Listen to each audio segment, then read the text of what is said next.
तो गाइस कैसे हैं आप सब लोग। ह्यूमन डिस्ट्रॉयर के एपिसोड 25 के साथ हाजिर हो। तो लास्ट एपिसोड के एंड पे हमने देखा था कि ह्यूमन डीमन जो होता है हमारे जू को वहां पर तलवारबाजी की एक टेक्निक सिखाता है, लेकिन साथ उसका मजाक उड़ा रहा था क्योंकि उसके पास कल्टीवेशन का पावर नहीं होती और साथ ही की पावर बहुत ज्यादा कम होती है। तो हमारा जू कहता है कि ये तो जहाँ पर मेरा मजाक उड़ाया जा रहा है, और इसी के साथ ह्यूमन डीमन उसे कहता है कि तुम्हें क्या लगता है कि तुम जहाँ पर तलवारबाजी की टेक्निक को इतनी आसानी से सीख सकते हो। तलवारबाजी एक बहुत ही खास टेक्निक होती है जिसकी यहाँ पर काफी सारी राम्स होती है। तो हमारा जू कहता है ये तो अचानक से यहाँ पर अब एक मास्टर की तरह बात कर रहा है, मुझे तो यहाँ पर तलवारबाजी की तलवार के बारे में नहीं पता और यहाँ पर मुझे तलवारबाजी का लेक्चर दे रहा है। तो माजू कहता है बताओ कि तलवारबाजी कितनी राम्स होती हैं। तो वो कहता है कि तलवारबाजी की काफी सारी राम होती हैं, लेकिन सबसे पहले तुम्हें हाईएस्ट राम में पहुंचना पड़ेगा ताकि तुम यहाँ पर अपनी ट्रू की मदद से तलवार को कंट्रोल कर सको। जब तुम हाई राम में पहुंच जाओगे तब तुम यहाँ पर अपनी तलवार को अपनी एनर्जी की मदद से कंट्रोल कर पाओगे। तुम्हें यहाँ पर सिर्फ और सिर्फ अपनी एनर्जी को यूज करना, तुम्हारी तलवार जो है तुम्हारे दुश्मन का गला काट देगी। तो जू कहता है कि ये ट्रू की आएगी कहां से और मैं यहाँ पर इसको कैसे अचीव कर सकता हूँ,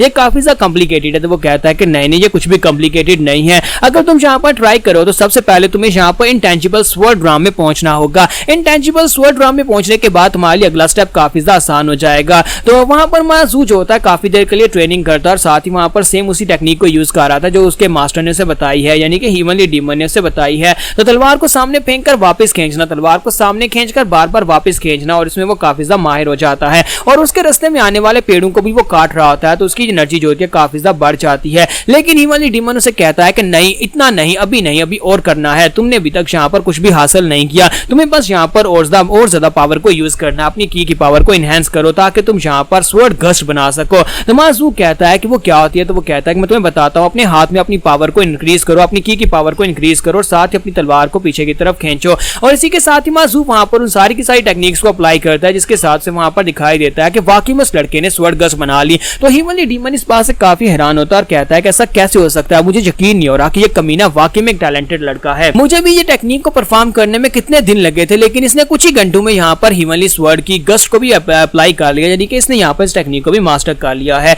तो माजू जो होता है थक जाता है, तो वो लेट जाता है और कहता है कि मैं बहुत ज्यादा थक गया हूँ। वो ह्यूमनली डीमन से पूछता है कि बताओ कि तुम कहां से कौन सी राम तक पहुंचे थे। ह्यूमनली डीमन उसे कहता है कि जिस स्टेज को तुम मास्टर करने की कोशिश कर रहे हो मैं इससे बहुत ज्यादा आगे था। तो माजू कहता है क्या बहुत ज्यादा आगे, इसका मतलब यह है कि इसके आगे बहुत सारी राम हो सकती है। तो ह्यूमनली डीमन उसे कहता है कि हाँ इसके आगे और भी बहुत सारी राम्स हैं जिनके बारे में तुम नहीं जानते। उनमें से एक तो यहाँ पर स्वर्ड की यानी कि नेचर स्वर्ड है, तुम यहाँ पर इसको यही समझ लो कि इंटेंजिबल स्वर्ड के बाद हाई राम और उसके बाद नेचर स्वर्ड आती है। तो माजू कहता है कि नेचर स्वर्ड में क्या होता है। तो उसे कहता है कि नेचर स्वर्ड का मतलब यह है कि तुम यहाँ पर नेचर को ही अपनी पावर की तरह यूज कर सकते हो, यानी कि अपनी तलवार की तरह यूज कर सकते हो। जरा सोचकर देखो, आसमान के ऊपर से बारिश बरस रही है और उस बारिश के पानी को तुम अपनी की के साथ तलवार बनाकर ग्राउंड के ऊपर गिराओगे तो कितने लोग मरेंगे। जरा सोचो कि आसमान के ऊपर से ठंडर गिर रही है और उस ठंडर को तुम अपनी एनर्जी के साथ कंट्रोल करके ग्राउंड के ऊपर गिराओगे स्वर्ड एनर्जी के साथ, तो वो कितना बड़ा अटैक करेगी। या फिर हवा को तुम यहाँ पर अपनी स्वर्ड एनर्जी की मदद से स्वर्ड बना सकते हो। ये वो लेवल होता है जिसको हम लोग नेचर स्वर्ड कहते हैं। नेचर स्वर्ड लेवल एक बहुत ही पावरफुल लेवल है और इसके पीछे भी एक लेवल है। तो माजू कहता है क्या इसके आगे भी एक लेवल होता है। तो वो कहता है कि हाँ इसके आगे भी एक लेवल होता है, लेकिन उसके बारे में तुम्हें फिलहाल के लिए नहीं बताऊंगा क्योंकि तुम्हें उसकी बिल्कुल भी समझ नहीं आएगी, क्योंकि जब तुम्हें यहाँ पर उसकी समझ आएगी उस वक्त तुम्हें यहाँ पर उन लोगों को फेस करना पड़ेगा। तो माजू कहता है कि किन लोगों को फेस करना पड़ेगा, तुम किसके बारे में बात कर रहे हो।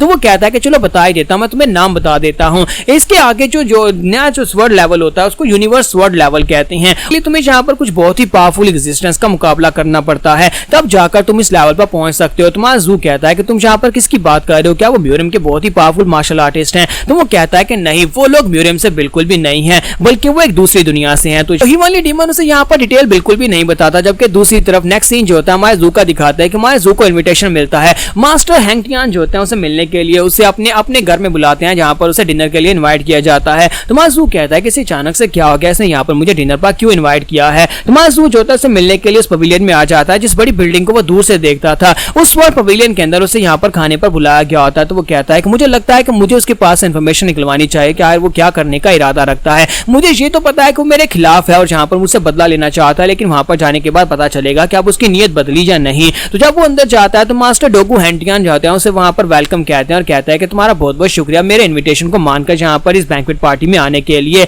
उम्मीद करता हूँ कि तुम्हें यहाँ पर मुश्किल तो नहीं होगी। तो माजू कहता है कि तुम्हारी इस बड़ी बिल्डिंग को इतनी दूर से देखा जा सकता है, मुझे यहाँ पर मुश्किल कैसे होगी, और साथ ही तुम्हारा पैलेस वाकई में बहुत ज्यादा मैग्निफिसेंट है, ये बहुत ज्यादा खूबसूरत और बहुत ज्यादा कमाल का है। मैं तो ये सोच रहा था कि मैं भी यहाँ पर रुक जाऊं। तो ये बात सुनने के बाद एसोसिएशन लीडर वहां पर सोच रहे होते हैं ये कमीना यहाँ पर मेरी बिल्डिंग के ऊपर कब्जा करना चाहता है। तो इसी के साथ ही वो उसे कहता है कि मुझे यहाँ पर इसके सामने चारा डालना चाहिए। तो वो कहता है हाँ क्यों नहीं, अगर तुम यहाँ पर रुकना चाहते हो तो फिर यहाँ पर रुक सकते हो, या फिर तुम चाहो तो मैं तुम्हारे लिए एक अलग बिल्डिंग बनवा सकता हूँ, सेम ऐसी एक बिल्डिंग बनवा कर दूंगा, वो बिल्डिंग तुम्हारी होगी। तुम्हारा जू कहता है नहीं मुझे यहाँ पर कोई और बिल्डिंग क्यों चाहिए होगी, मुझे ये बिल्डिंग दे दो ना, तुम यहाँ पर से दूसरी बिल्डिंग में चले जाओ। ये बात सुनने के बाद मास्टर हैंकियन काफी ज्यादा गुस्सा होते हैं और उसे कहते हैं कि तुम काफी अच्छा मजाक कर लेते हो, लेकिन मैं यहाँ पर इस बिल्डिंग को नहीं छोड़ूंगा। तुम्हारा जू कहता है कि देखो मुझे पता था कि तुम इस बिल्डिंग को कभी नहीं छोड़ सकते, और साथ ही उसे कहता है मैं तो बस यहाँ पर मजाक कर रहा था, और वो उसे गुस्सा दिलाने की कोशिश कर रहा था ताकि उसे पता चले कि आज यहाँ पर इसके दिमाग में क्या चल रहा है। तो फिर साथ ही उसे टेबल पर इनवाइट किया जाता है जहाँ पर उसके सामने बहुत सारे खाने रखे जाते हैं। तुम्हारा जू जब वहाँ पर टेबल पर पड़े हुए खानों की तरफ देखता है तो वो कहता है कि जब मैं एम्परर हुआ करता था उस वक्त मेरे पास भी इतने सारे डिलीशियस खाने नहीं हुआ करते थे, ये सारे के सारे खाने आखिर कहाँ से आ रहे हैं, ये तो यहाँ पर एक बहुत ही लेविश जिंदगी गुजार रहा है। मास्टर हैंकटियन उसे कहता है कि यंग मास्टर प्लीज चेक करके देखो हमारे कुक के स्किल्स वाकई में बहुत ज्यादा कमाल के, और उम्मीद करता हूँ कि तुम्हें ये खाना पसंद आएगा, यहाँ तक कि इंपीरियल पैलेस के कुक भी इस तरह का खाना नहीं बना सकते। तुम्हारा जू गुस्सा हो जाता है और कहता है कि ये कमीना जानबूझकर मेरा मजाक उड़ा रहा है, हालांकि इसे पता नहीं है कि मैं इंपीरियल पैलेस से हूँ। और इसी के साथ ही जू से कहता है कि मुझे ये बताओ कि तुम लोग यहाँ पर डिमोनिक पाथ को कितने दिनों तक या फिर कब तक यहाँ पर पूरी तरह से एलिमिनेट कर दोगे। तो वो कहता है कि ये एक बहुत ही लंबा प्रोसेस होने वाला है, पहले यहाँ पर हमें एक म्यूरियम अलायंस बनानी होगी, हम लोग यहाँ पर राइट सिमल अलायंस के नाम से एक अलायंस बनाएंगे जिसमें सारे एल्डर्स होंगे और वो सभी एल्डर्स मिलकर यहाँ पर फैसला करेंगे। मुझे लगता है कि इस सब में कम से कम 1 साल तो लग जाएगा, क्योंकि इन कमीने लोगों के हाथ जो है वो बहुत ज्यादा लंबे हैं और जो पता नहीं कहां पर छुपे हुए हो सकते हैं। अगर हमें यहाँ पर उन्हें कंप्लीटली रेडिकेट करना है तो फिर हमें यहाँ पर इससे भी ज्यादा समय लग सकता है, यानी कि कई सालों लग सकते हैं उनको कंप्लीटली खत्म करने के लिए। तो माजू कहता है तो बताओ कि क्या यहाँ पर काम खत्म हो जाने के बाद म्यूरियम अलायंस को डिस्बैंड कर दिया जाएगा।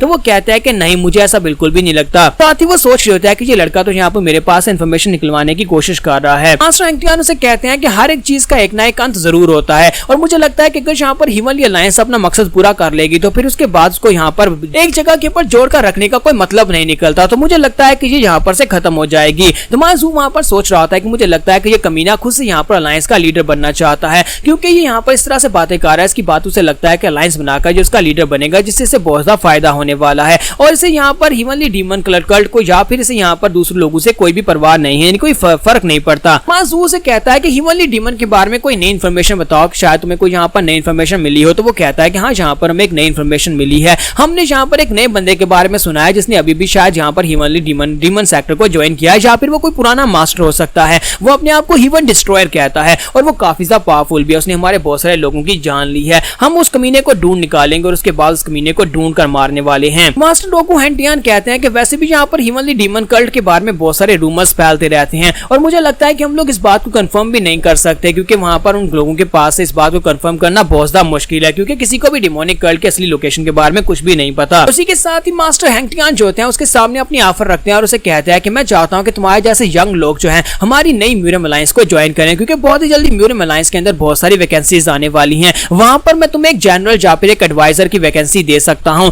जिसके नीचे यानी कि तुम्हारे नीचे 10,000 लोग काम करेंगे। तो बताओ क्या तुम यहाँ पर हमें ज्वाइन करना चाहोगे या नहीं। तो यहाँ पर हम लोग अपनी एपिसोड 25 का एंड करेंगे और नेक्स्ट एपिसोड में देखेंगे कि हमारा जू यहाँ पर इसकी बेटी को कैसे भगा कर लेकर जाएगा।